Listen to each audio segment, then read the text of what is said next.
Ini adalah cerita tentang sebuah instansi pemerintah yang dipangkas habis kewenangannya dan berjuang kembali merebut kewenangan itu melalui inovasi.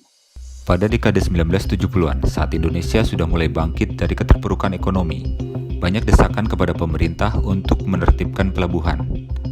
Keran investasi saat itu sudah mulai mengucur, industri tumbuh dan pembangunan mulai marak.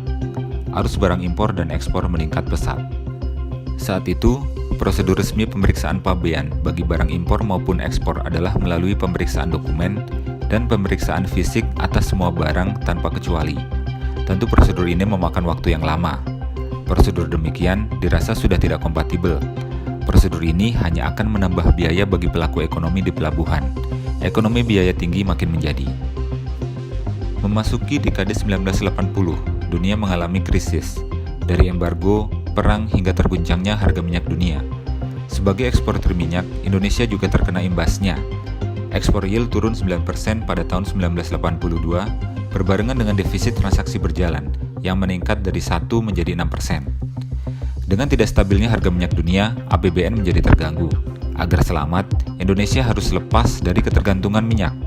Untuknya, Indonesia perlu kebijakan fiskal dan tata kelola ekonomi yang lebih kokoh, termasuk menghilangkan ekonomi biaya tinggi di pelabuhan. Untuk mengatasi hal tersebut, Presiden Soeharto meminta bea cukai untuk berbenah. Durasi pemeriksaan impor harus dipersingkat. Jajaran bea cukai kemudian memangkas jumlah titik pemeriksaan. Hasilnya, jumlah titik memang berkurang, namun jumlah mejanya tetap. Hanya berpindah ke titik lain yang tidak dipangkas. Akar permasalahan pun di sini tidak tersentuh. Karena dianggap bea cukai sudah terlambat untuk melakukan perubahan, Presiden mengeluarkan keputusan yang dramatis. Melalui Instruksi Presiden Nomor 4 Tahun 1985, kewenangan Direktorat Jenderal Bea dan Cukai dipangkas drastis. Bea cukai tidak boleh lagi melakukan pemeriksaan impor, ekspor, dan pengangkutan antar pulau yang selama ini menjadi kewenangannya.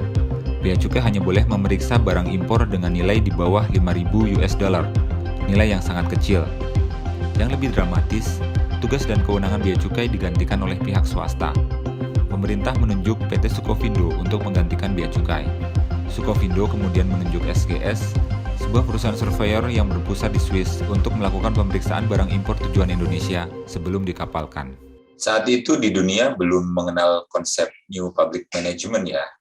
Namun di Indonesia sudah ada peristiwa empiris bahwa instansi pemerintah sekalipun ternyata bisa disaingi bahkan digantikan oleh pihak swasta. Bea cukai sangat terpuruk. Tidak pernah terfikirkan sebelumnya sebuah instansi pemerintah akan digantikan oleh perusahaan swasta. Bea cukai sudah dianggap terlambat berubah. Bea cukai sudah tidak lagi dipercaya. Saya pikir pimpinan bea cukai maupun Departemen Keuangan saat itu bukan berarti tidak mau berubah ya. Tapi mungkin belum terfikirkan saja ide inovatifnya itu seperti apa. Dalam kondisi yang sangat terpuruk, bea cukai harus meraih kembali kewenangannya. Bea cukai harus kembali dapat dipercaya. Bea cukai harus melakukan terobosan yang inovatif. Sekarang saya tanya, jika kita dalam posisi pimpinan atau pegawai bea cukai pada saat itu, saat dunia belum semodern sekarang, kira-kira ide inovasi apa yang akan kita lakukan? Di area kewenangan yang tersisa, yaitu pemeriksaan impor dengan nilai di bawah 5.000 US dollar, bea cukai melakukan terobosan.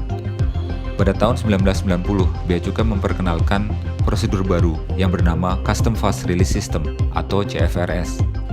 Pelayanan impor dalam CFRS benar-benar diubah. Dokumen impor manual yang dibawa importir diinput ke dalam komputer oleh petugas bea cukai. Kemudian, diperkenalkan sistem penjaluran. Barang impor dibagi ke dalam 2 jalur.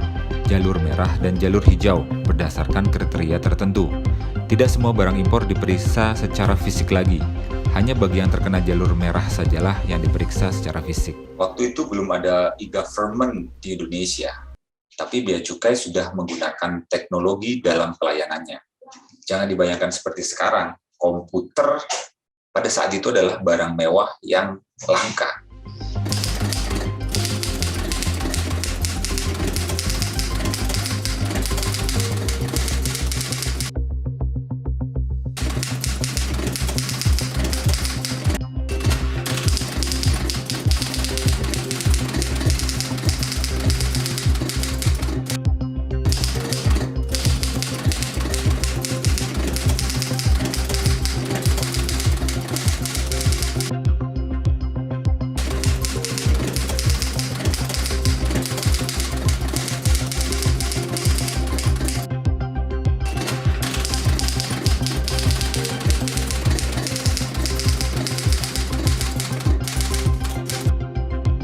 Inovasi CFRS membuahkan hasil. Sebagian kewenangan bea cukai dikembalikan, tapi belum semuanya. Pada tahun 1993, muncul ide inovatif lainnya. Bea Cukai membuat proposal yang kemudian dikenal sebagai Buku Putih. Proposal ini diberikan kepada Presiden. Buku Putih ini berisi rencana program dalam 5 tahun, bagaimana agar kewenangan bea cukai dapat kembali secara utuh. Presiden memberikan kesempatan dan kepercayaan. Pada tahun 1997, kewenangan bea cukai kembali sepenuhnya, seiring dengan berlakunya Undang-Undang Kepabeanan tahun 1995 yang merupakan salah satu output dari Buku Putih itu. Jadi, Buku Putih itu secara substansi adalah dokumen yang sekarang kita kenal sebagai Renstra. Barangkali Buku Putih menjadi Renstra pertama yang disusun oleh instansi pemerintah di Indonesia.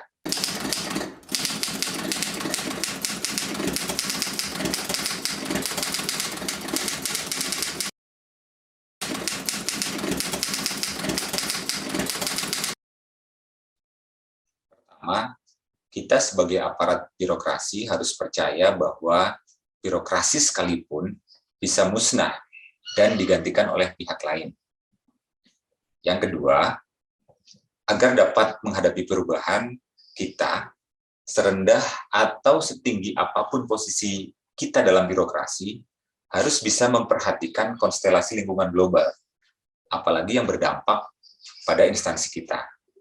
Yang ketiga, untuk melakukan inovasi, khususnya perbaikan dalam birokrasi, harus dapat menyentuh akar permasalahannya.